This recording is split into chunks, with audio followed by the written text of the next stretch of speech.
Hi, everybody. John McLaughlin for another Warrior Wednesday. And before the election, we talked with Brenna Bird. Now she's going to tell us about what she's doing for the Second Amendment.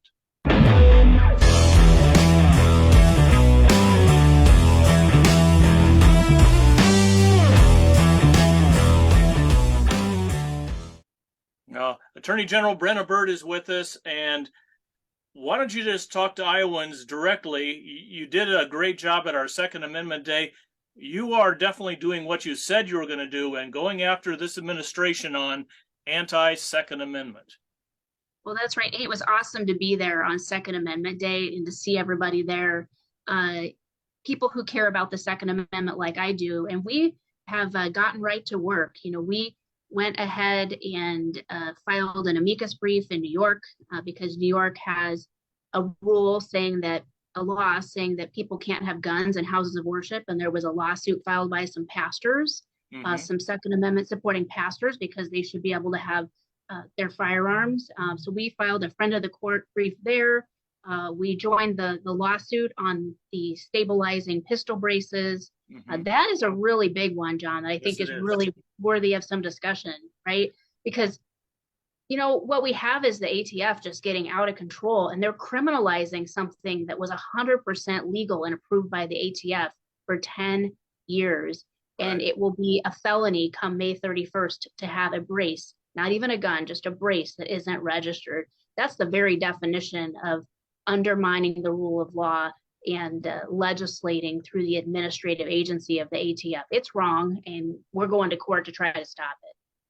Yeah, Congress specifically has laid out what's a firearm and what's not, and it's really their job to do that. Now we're seeing the ATF just making up rules left and right. I don't know if you're aware, but just in the last 24 hours, the Northern District of Texas has put an injunction against the ATF for exactly what we're talking about, saying, what's a firearm and what's not. So you think as this all works its way through the court system that, the pistol brace thing is going to get shot down, or kind of where do you see all this going now? Well, we have to fight the criminalization of the pistol brace.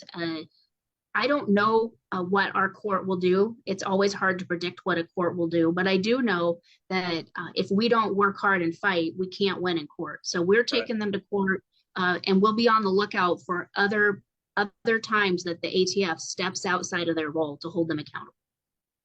So we're talking potentially 10 million to some say as many as 40 million people in this country could be affected by that.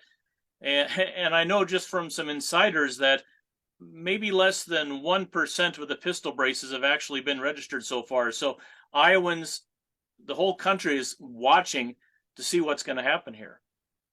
Well, and that's what worries me so much, because it's a lawful product that people bought legally, and people have to somehow know that now the ATF says it's illegal to have one. Yep. Are you still there? I think that just illustrates what is wrong. And if you've looked through that ruling, it's almost, or the proposal, it's almost 300 pages long. How's the average person supposed to interpret that? Well, that's exactly right, because they're going after law-abiding firearm owners. Make no secret about that. That's where their target is. Now, I saw a letter recently, I think it was the Attorney General of Montana wrote, that you signed on to. I think it's 16 attorneys general from various states, basically telling the Biden administration that, we're going to keep fighting you over this Second Amendment stuff. Can you tell us about that letter? Yeah, we put the Biden administration on notice, particularly after what President Biden said during the State of the Union. He continually is calling for gun control, calling for limiting magazine capacity, which makes absolutely no sense, and for criminalizing law-abiding firearms owners. When, if you really cared about what's going on in this country when it comes to criminals and guns, he would focus on criminals and guns, not just people that are exercising their Second Amendment rights. So we put him on notice that we'd be looking at everything he does very closely and wouldn't be afraid to go to court for our states when he went too far. Yeah, absolutely. I don't know if you know Mike Davis from the Article 3 project, but he's been giving you props for what you've been doing in Iowa. And after this last executive order that President Biden issued, he stated that we need people like Brenna Bird, the attorneys general across the country, to do what you're doing, because the average citizen does not have the capability to go against the government And it's really the role of the states and the Attorney General in each state to do that, and that's what you're doing. So we sure appreciate that. What kind of feedback are you getting from Iowans? Well, I've been getting really positive feedback. I think people appreciate that here in this office now we stand up for the Second Amendment and that we hold the federal government accountable. Very positive feedback, and when I do talk to some people that are worried about what some of the things they see in the news about some bad things that have happened, I always remind them that, a lot of times what these people are doing in the first place is illegal, right? And so a simple law won't work if bad people won't follow it. That's the basic problem here. Instead, law-abiding firearm owners are the ones that bear the brunt of all of these regulations, and we're the ones that do work hard to comply with the law, to do the right thing, Right. To be safe with our firearms. If they want to focus on the problem, it's about time they started focusing on the real problem and get the criminals off the streets.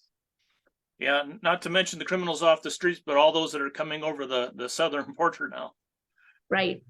So we just want to thank you very much. It was great to see you at Second Amendment Day. And just on behalf of Iowans, how refreshing after decades of Iowa not doing anything to finally see some action from our Attorney General's office.